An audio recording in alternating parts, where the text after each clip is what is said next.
Salut 180, j'espère que vous allez bien. Bienvenue à ce 5 avril 2020 dans un contexte vraiment particulier encore une fois. Bienvenue à ceux qui joignent aussi peut-être pour la première fois. Je m'appelle David, je suis pasteur de l'Église. On est content de pouvoir partager malgré tout des moments ensemble, partager notre passion de Jésus. Et si vous venez justement pour une des premières fois, on a commencé il y a quelques semaines une série qu'on a intitulée « Ensemble ».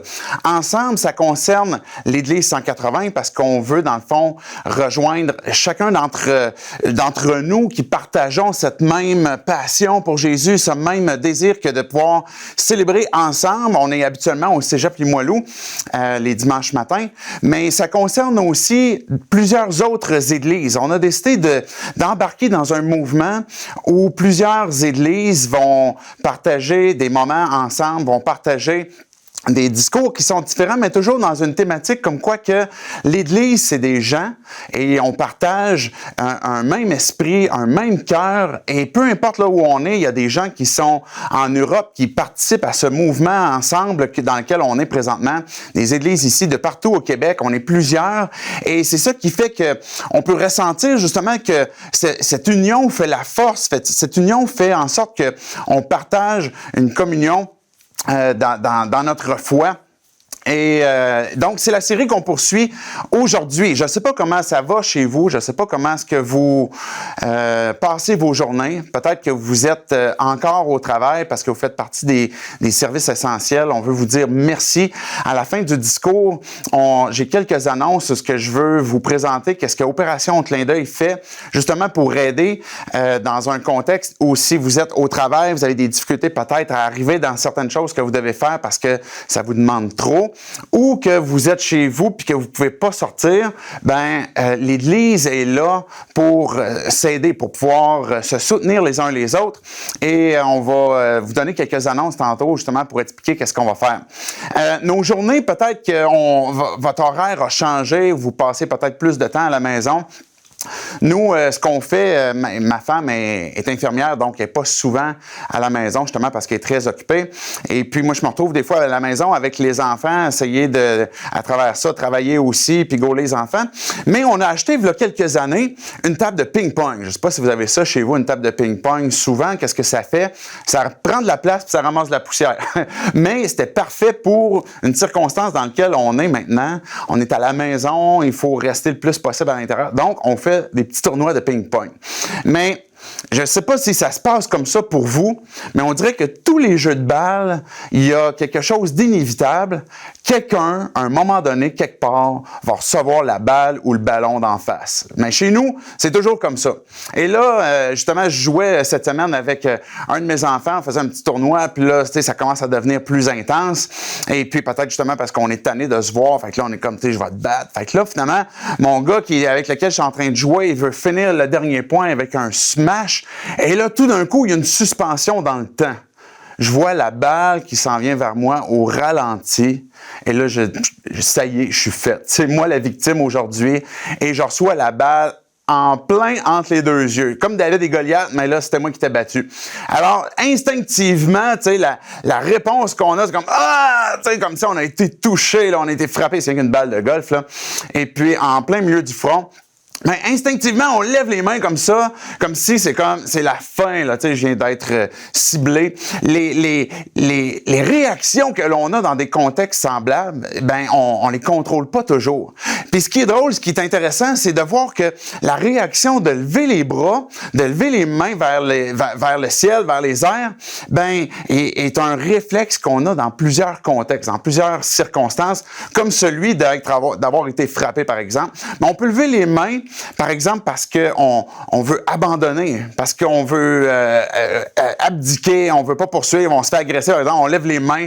Mais il peut y avoir un autre contexte où ça peut être positif. Par exemple, on voit des gens comme par exemple, mon gars qui m'a envoyé la balle dans le front, lui, sa réaction, c'était comme « Yeah! C'était une victoire! » C'est moi qui l'ai eu aujourd'hui.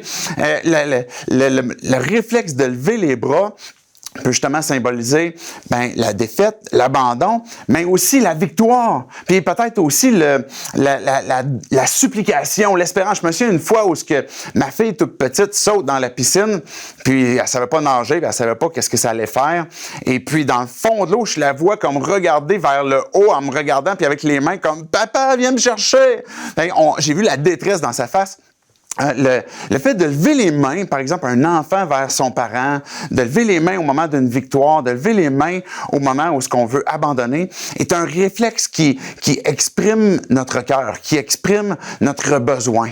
Ce matin, l'histoire que je veux vous raconter, que je veux qu'on prenne le temps de lire ensemble, c'est une histoire que j'aime beaucoup, qu'on a déjà vue il y a quelques années et qui nous rappelle justement des vérités en ce qui concerne la collectivité, le fait qu'on partage des choses ensemble, on partage des combats ensemble et le fait justement de ne pas les vivre seuls et de ne pas les vivre isolés, mais ça nous encourage puis ça nous aide à pouvoir justement lever les bras vers le ciel.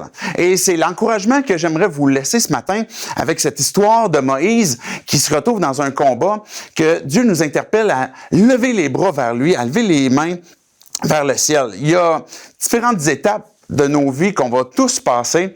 Il y a de ces étapes où on va passer à travers des combats. Peut-être que vous en avez déjà eu, peut-être que vous en avez eu récemment, et c'est une des étapes qu'on a peut-être passées. Il y a d'autres moments que ça va être futur. On va vivre des combats qui sont à venir. Et peut-être que c'est maintenant, peut-être que vous vivez présentement des combats, des difficultés, et l'encouragement, encore une fois, que Dieu nous laisse, c'est que ce qu'on vit comme combat, ce qu'on va vivre comme combat, ou ce qu'on a vécu qui peuvent nous servir d'exemple, sont là pour interpeller notre foi et de lever les mains vers Dieu, puis de dire, Dieu, j'ai besoin de toi. 1 Corinthiens 10, juste avant que je lise l'histoire, nous dit au verset 11 que tous ces faits, on parle des histoires qu'on peut trouver, par exemple, dans l'Ancien Testament, qui sont arrivés au peuple de Dieu, mais tous ces histoires, ces faits, leur sont arrivés pour nous servir d'exemple. Et ils ont été écrits pour notre instruction, à nous qui sommes parvenus à la fin des temps.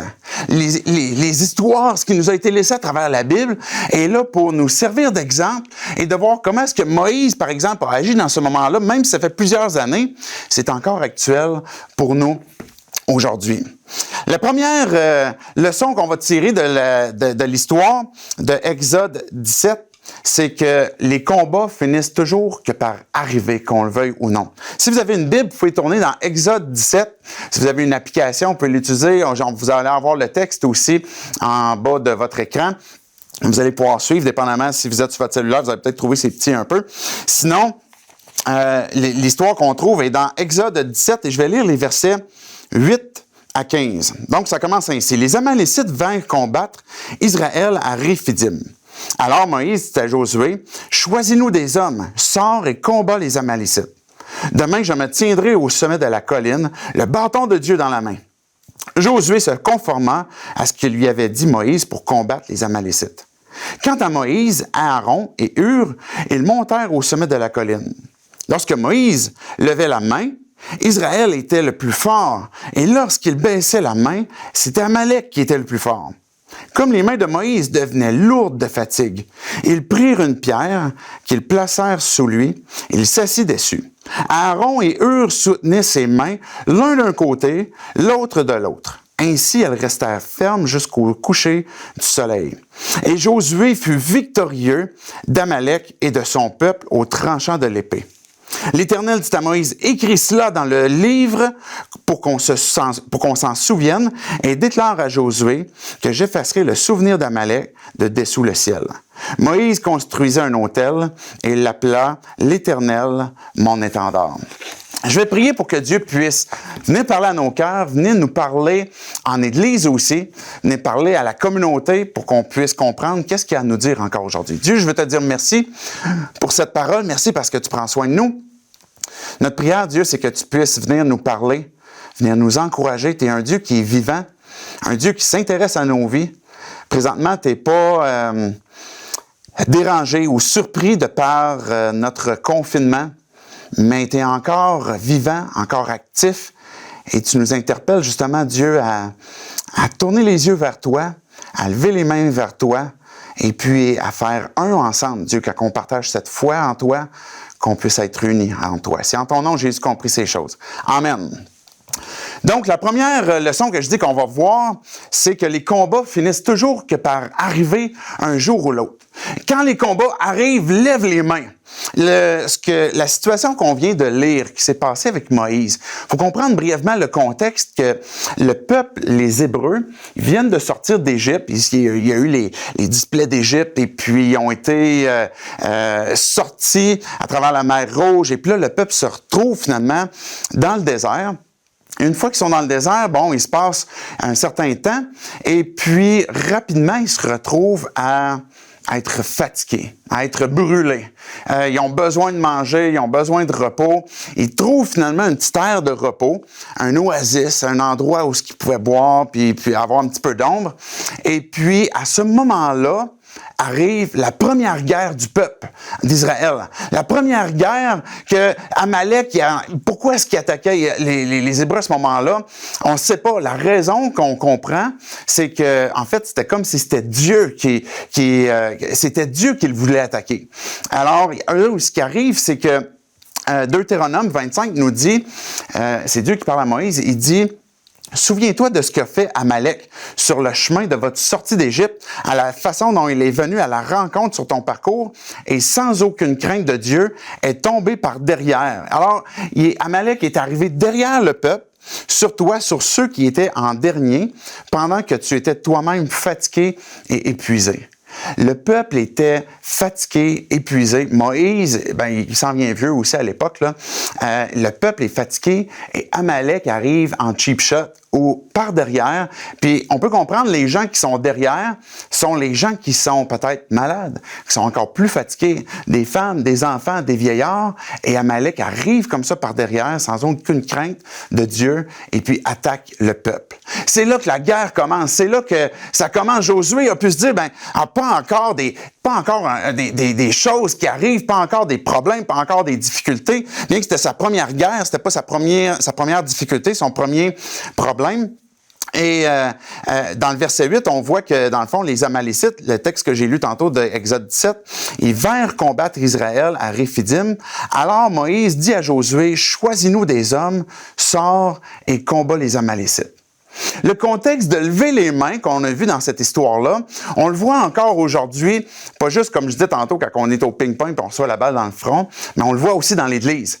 Parce que c'est une expression d'adoration. Si vous êtes plus ou moins familier avec l'Église, peut-être vous êtes déjà venu, ou vous avez vu, par exemple, des églises un peu à quoi ça ressemble au moment qu'ils chantent des tunes et puis que là, il y a un band qui est là. Il y a des gens qui lèvent les mains. Et la raison pour laquelle il y a des gens qui lèvent les mains, c'est parce que c'est une expression du cœur. Une expression du cœur qui est un peu comme un abandon à Dieu, qui peut être aussi une expression du cœur comme une victoire que l'on a en Jésus-Christ. Peut être une expression du cœur où on montre à Dieu nos mains et ce besoin que l'on a que d'être lavé par Dieu, d'être purifié ou encore cette image d'abandon, ce qu'on abandonne nos vies à Dieu. C'est un signe extérieur, mais qui exprime quelque chose d'intérieur. On pourrait entendre peut-être le cœur de Moïse avant qu'il lève les mains comme « pas encore des difficultés, pas encore des problèmes ». Puis il va dire à Josué, « OK, Josué, là, t'es plus jeune que moi, sors et combat, trouve des hommes. » Et là, le peuple n'est pas organisé, là. Ils sont en train de sortir d'Égypte et c'est pas une armée, là. Alors il va dire à Josué, mais maintenant, fais une armée rapidement pour qu'on puisse être capable de se défendre. Malgré que peut-être Josué était peut-être jeune, peut-être que Josué avait un manque d'entraînement, Dieu va utiliser ce Josué pour conduire le peuple ensemble vers une victoire. On va voir ça tantôt dans la dernière leçon que Dieu a nous laissée. Mais cette réalité qu'on vit tous, les combats finissent que par arriver. Au moment qu'on y pense pas, au moment qu'on le désire pas, on souhaite jamais vivre un combat, Il y a des moments où on est peut-être déjà fatigué, on est déjà épuisé, puis arrive encore une autre épreuve, une autre difficulté. Il y a des combats pour notre foi. Peut-être que tu es dans un contexte où c'est difficile pour toi de persévérer, c'est difficile pour toi de continuer de lire, de prier, de croire. Tu es peut-être dans un combat. Puis même la Bible reconnaît ce combat-là. Elle appelle ça, c'est le combat de la foi. Et c'est quelque chose que Dieu sait, que Dieu comprend et que Dieu même nous annonce comme quoi que on va avoir ce combat de la foi.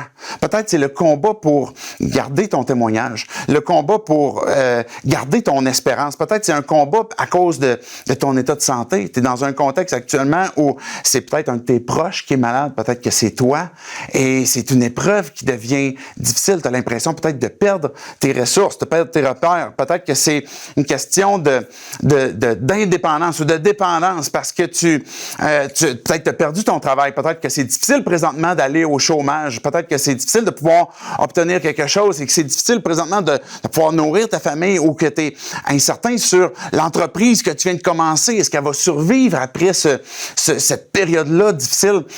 Tu es peut-être dans un combat intérieur d'inquiétude, peut-être d'anxiété. Peut-être que c'est dans un contexte familial que on voit plein de mimes actuellement sur Facebook. Comment est-ce que il y a des gens qui vont faire la file d'attente pour obtenir de l'aide pour leur couple après cette période de confinement. Mais peut-être que tu vis des difficultés actuellement dans ton couple. Peut-être c'est avec les enfants. Les relations viennent générer des combats, générer des difficultés et on les cherche pas ces combats-là. On les cherche pas les épreuves, mais ils finissent que par arriver quand même. Peut-être c'est pour notre réputation, peut-être que c'est pour notre image, peut-être que c'est pour retrouver une forme de contrôle sur nos vies. Les combats arrivent et Dieu nous invite à lève les mains vers moi. Ce que Moïse propose à Josué de faire, c'est prends des hommes, va combattre. Il y a des réalités des fois où on n'a pas le choix d'intervenir. Mais par-dessus tout, ce qu'on voit dans cette histoire qu'on a lue, c'est l'idée que Josué a, c'est pas Josué, mais Moïse, c'est intercéder. De lever les mains puis de supplier à Dieu, puis de crier à lui. Le verset 9 va dire que ce que j'ai lu tantôt dans Exode 17, « Demain, je me tiendrai au sommet de la colline. » Pourquoi au sommet de la colline? Pour que le peuple puisse voir, pour que tout le monde puisse voir. Pas parce que Moïse voulait se montrer au peuple, mais montrer qu'il est en train d'intercéder pour eux. Il est en train de vouloir supplier Dieu en faveur du peuple. Le bâton de Dieu dans la main. Et Josué se conformant à ce que lui avait dit Moïse pour combattre les Amalécites. Et quant à Moïse, Aaron et Hur, ils montèrent au sommet de la colline. Et lorsque Moïse levait les mains, il gagnait. Puis quand il baissait les mains, ça dit que ils perdaient sur leur avancée. Moïse fait naturellement ce que ma fille a fait quand elle est tombée dans la piscine, c'est au secours. Dans cette situation dans laquelle tu es présentement, tu as besoin peut-être du secours de Dieu. Et lève les mains vers lui. Et dis-lui, Dieu, j'ai besoin d'aide. J'ai besoin que tu interviennes dans mon couple. J'ai besoin que tu interviennes auprès de mes enfants. J'ai besoin que tu interviennes auprès de mon travail. Et expose-lui justement ce fardeau, ces inquiétudes que tu as pour que tu puisses, justement, redoubler peut-être de ta foi que Dieu va te donner.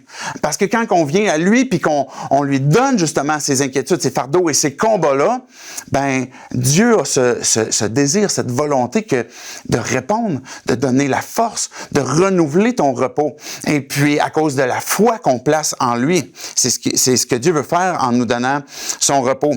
Mais une deuxième chose qui arrive quand les combats arrivent, c'est que la fatigue aussi arrive. Même si, quand les combats arrivent, je lève les mains, la fatigue arrive aussi. Et comme je disais tantôt, peut-être que dans les circonstances dans lesquelles tu te trouves présentement puis qui est une épreuve pour toi, ça vient générer aussi encore de la fatigue. Le psaume 50, le verset 15 dit « Fais appel à moi quand tu es dans la détresse, je te délivrerai et tu m'honoreras. » Dieu a la volonté de vouloir nous délivrer. mais encore une fois, la fatigue, peut-être que l'énergie, peut-être la capacité que tu as humainement va manquer. Le verset 12 qu'on a lu, on va dire au tout premier la toute première phrase du verset 12, « Comme les mains de Moïse devenaient lourdes de fatigue. » Moïse est en train d'intercéder. Il a levé les mains vers le ciel, il est sur la colline, et là, le peuple est en train de gagner. C'est drôle parce que je me pose la question, ça a pris combien de temps pour que les gens comme catch, quand que Moïse baisse les mains, sont en train de perdre, puis quand il lève les mains, sont en train de gagner. Une chose est sûre, c'est qu'il a réalisé que c'était nécessaire qu'il continue de lever les mains, qu'il garde les mains vers le ciel. Et là, ce qu'il s'apprête à faire, c'est d'apporter ce soutien pour que les mains puissent rester levées, pour que cette intercession-là puisse poursuivre.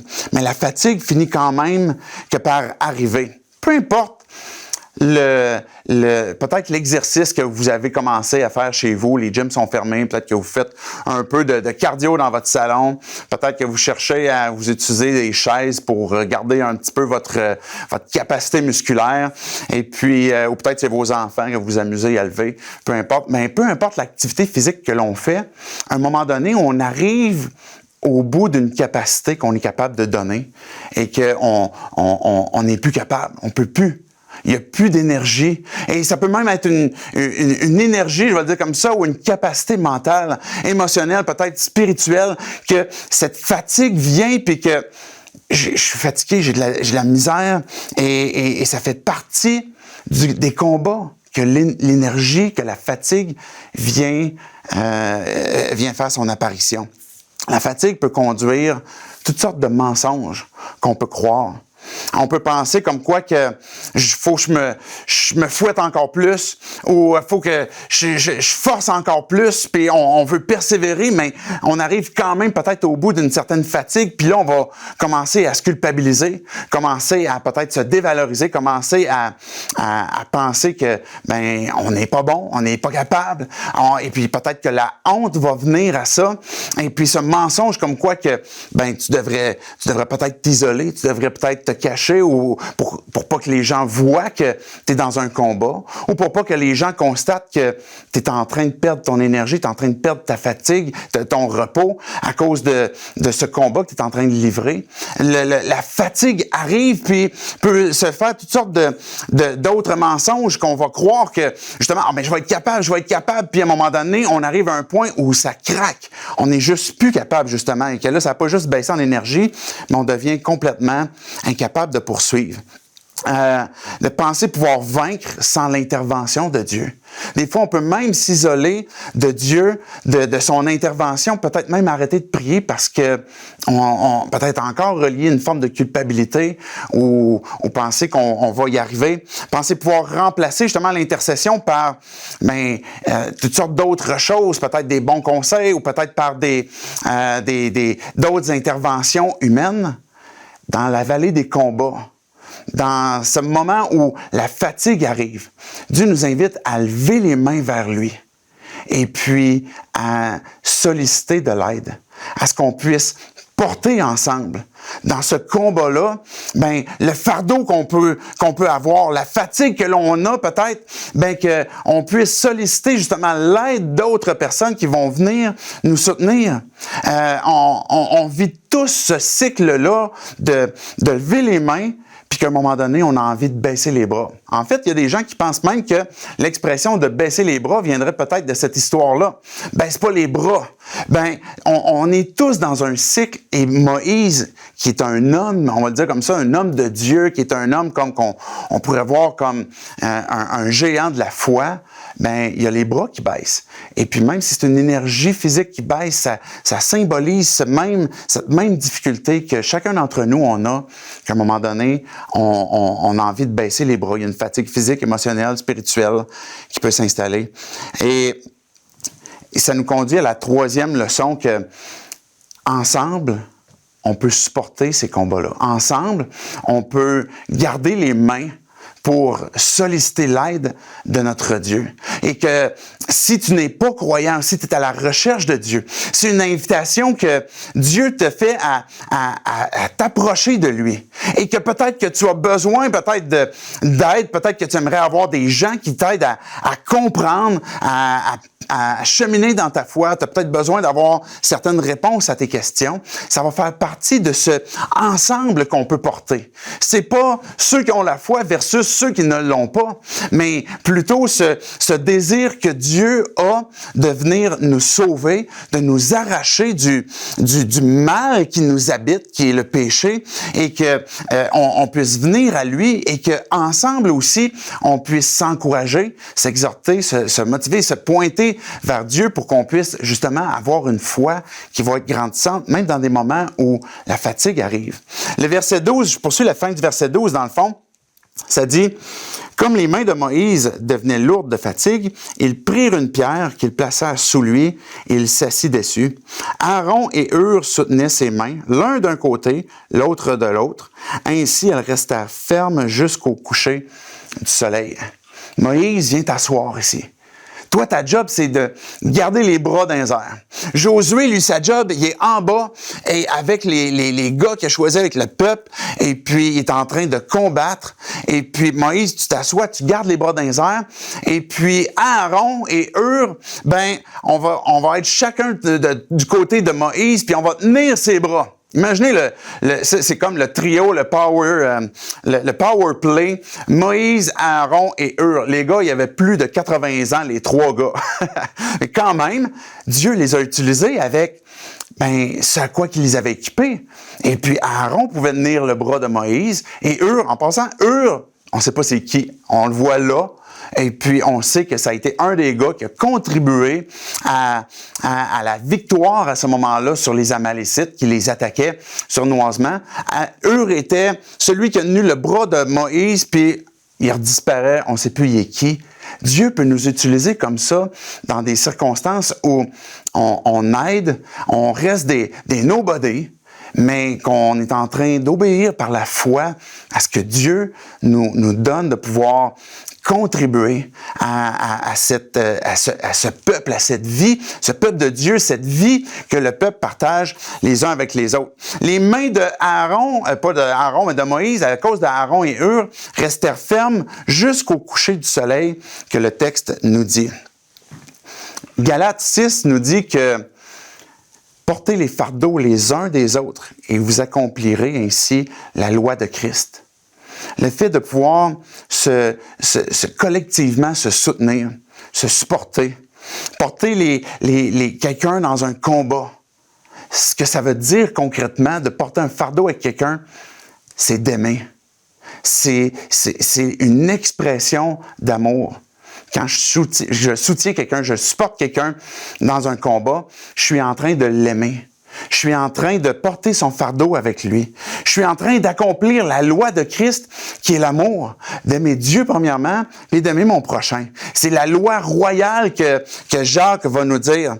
On a besoin de cette collectivité-là, que quand on a placé notre foi en Jésus, parce qu'on est venu à lui, parce qu'on a reconnu notre besoin d'être sauvé. On a levé les mains vers Dieu pour dire, Dieu, sauve-moi du mal que je fais, du péché que je fais, puis que je peux pas me sauver moi-même. Sauve-moi de ça. Mais quand que Dieu est venu nous donner sa vie et prendre nos péchés et qu'il les a placés sur son Fils, que Jésus a porté finalement notre condamnation à la croix, quand il est mort et ensuite il est ressuscité, c'est dans le but de pouvoir nous apporter le pardon, qu'on devient maintenant son enfant.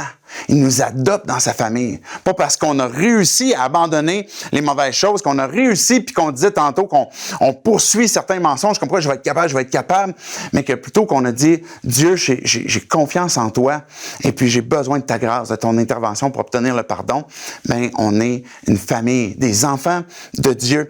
Et cette collectivité-là, elle est importante pour qu'on puisse justement garder les mains dans les airs et avancer avec progrès. Le plan de Dieu pour ta vie, vie, c'est pas que tu sois seul. Le plan de Dieu pour ta vie, c'est que tu puisses t'intégrer au peuple de Dieu, à l'Église, qui c'est des gens qui sont vivants.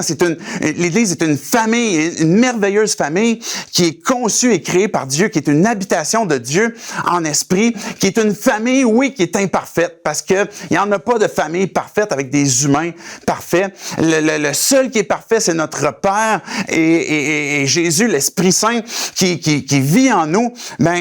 Il nous transforme de progrès en progrès, et que même si on est une famille imparfaite, on est prêt à porter les fardeaux les uns des autres et à avancer ensemble, à combattre ensemble par rapport à notre foi, et puis de nous aider à demeurer patients dans des moments de combat où ce que la fatigue commence, la fatigue peut s'installer, ou qu'on s'attend encore à toi, Dieu. J'ai envie d'abandonner, je suis découragé, mais que là, tout d'un coup, j'ai des gens dans la collectivité qui peuvent m'aider, des frères et des sœurs qui peuvent m'aider. Peut-être si tu es dans une période où tu cherches Dieu, tu peux solliciter justement l'aide de gens qui, priez pour moi, s'il vous plaît. Je crois encore au Dieu de miracles. J'espère que vous y croyez à ce Dieu de miracles. Et quand on lève les mains vers le Dieu de miracles, il veut intervenir dans nos vies et puis faire des miracles. Et ça, on en a besoin encore aujourd'hui. Et quand on est dans une période faible dans notre foi, dans notre marche, dans notre persévérance, dans des circonstances qui sont difficiles, j'ai besoin de gens qui prient pour moi, qui prient pour l'intervention de Dieu dans ma vie. On a besoin de gens qui nous envoient peut-être un message, un texto, qui nous appelle et puis qui dit « Hey, j'ai pensé à toi aujourd'hui. » Et puis je crois que c'est pas un hasard, je crois que c'est l'Esprit qui m'a placé ton nom sur mon cœur, et puis j'ai décidé de prier pour toi. Mais qu'on puisse justement se soutenir les uns avec les autres. C'est beaucoup plus que du Wi-Fi. C'est l'Esprit de Dieu qui va venir placer dans nos cœurs, chacun d'entre nous, le fait de pouvoir combattre dans la prière, soutenir, encourager, ranimer l'espérance, ranimer la foi, et qu'on puisse justement garder les yeux sur Dieu pendant des moments de combat dans nos vies. Je veux t'encourager à lever les mains vers Dieu, à croire à cette puissance qu'a l'intercession. Parce que c'est plus qu'une expression extérieure. C'est une expression de cœur qui peut être une adoration, qui peut être une supplication à Dieu, qui peut être un abandon, et de dire à Dieu, je te fais confiance, j'ai besoin de toi. Et ensemble, Dieu, on a besoin de toi, et on lutte ensemble pour même se soutenir et d'avoir des gens qui soutiennent mes bras. Regardez la fin du verset 15. En fait, le verset 15, lui-même la fin du discours qu'on a lu.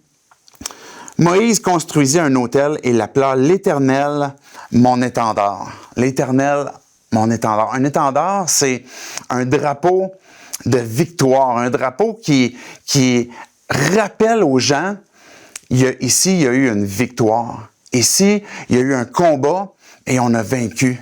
Ici est arrivée une épreuve où on était fatigué. L'ennemi est venu nous surprendre sournoisement. Mais ici est arrivé le moment où on a levé les bras vers Dieu, et puis Dieu est intervenu. Que Dieu nous a sauvés. Que Dieu est venu transformer peut-être notre cœur, peut-être nos pensées. Que Dieu est intervenu à travers l'Église, à travers la collectivité pour soutenir, pour encourager. Jésus est notre étendard. À un moment donné, je termine avec cette histoire-là.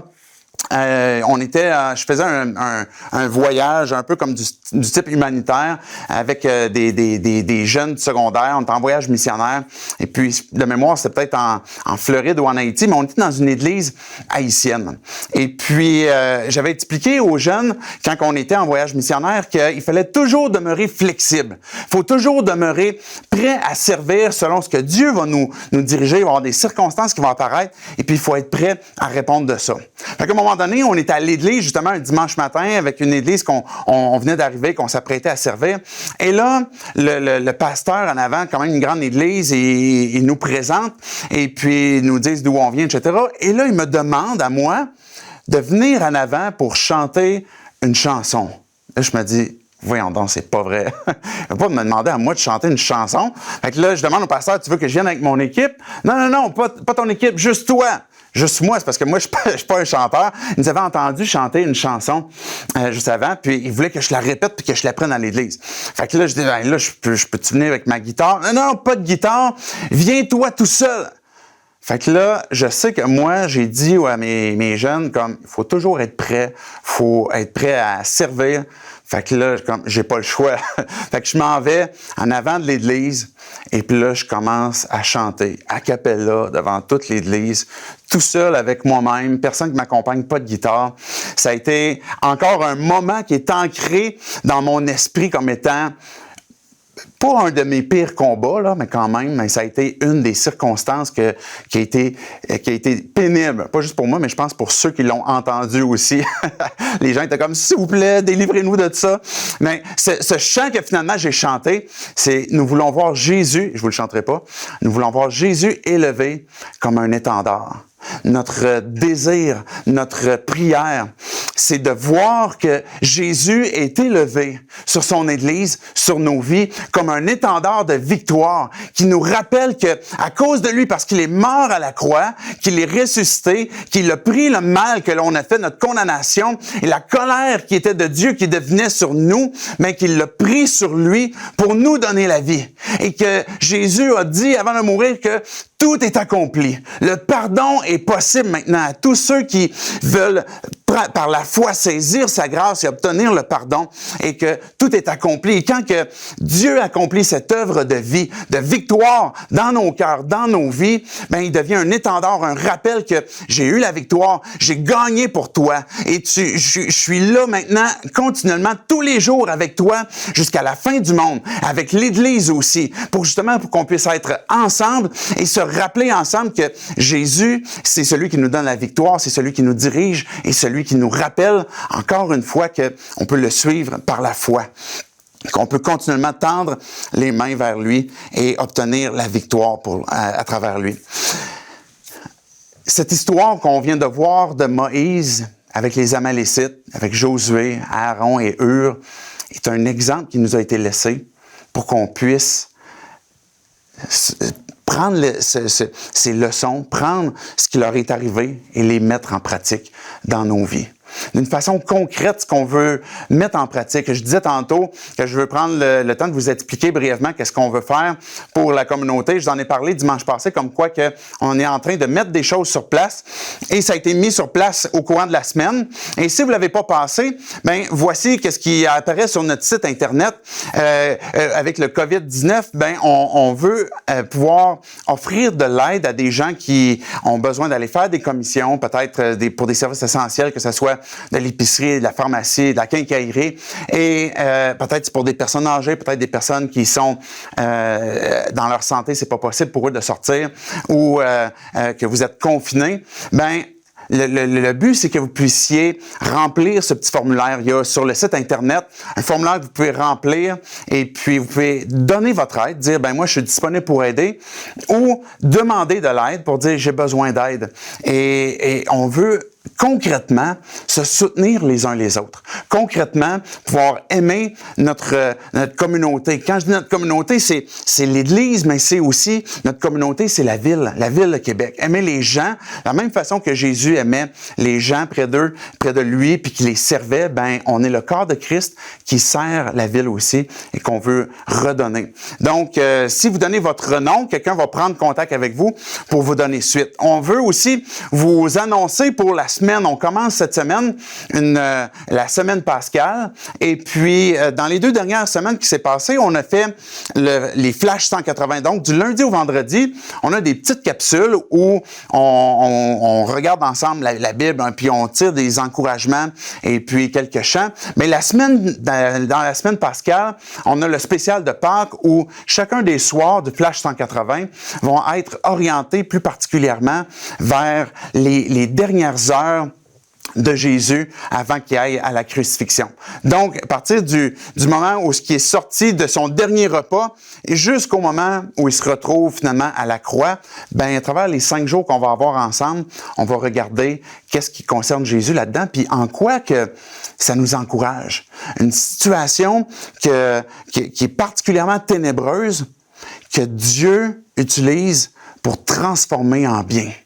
ce que l'ennemi fait des fois, le mal qu'il veut faire, l'œuvre de destruction qu'il veut faire, Dieu, dans sa toute-puissance, peut le prendre et le transformer en bien et nous donner la victoire. C'est ce qu'on va voir à travers les Flash 180 du spécial Pâques. Ça nous emmène aussi à dimanche prochain où il va y avoir ce grand rassemblement en ligne de toutes les églises qui ont participé à ce mouvement ensemble. Et donc, dans un instant, je vais vous donner, vous allez avoir une petite vidéo qui va passer, qui va nous encourager justement à comment pouvoir nous inscrire sur, par exemple, la page Facebook de Ensemble et puis la chaîne YouTube Ensemble. Et puis on va pouvoir participer tout le monde ensemble à travers justement le direct qu'il va y avoir dimanche, à une grande célébration de Pâques où ce qu'on va être l'Église 180, mais plusieurs autres églises ensemble et qu'on va pouvoir célébrer la victoire de Jésus sur la mort et puis célébrer la Pâques ensemble. Donc, je vous laisse sur cette vidéo-là. Je vous souhaite une excellente semaine, puis on se dit à demain soir, c'est-à-dire lundi pour le Flash 180 de Pâques. Bye bye!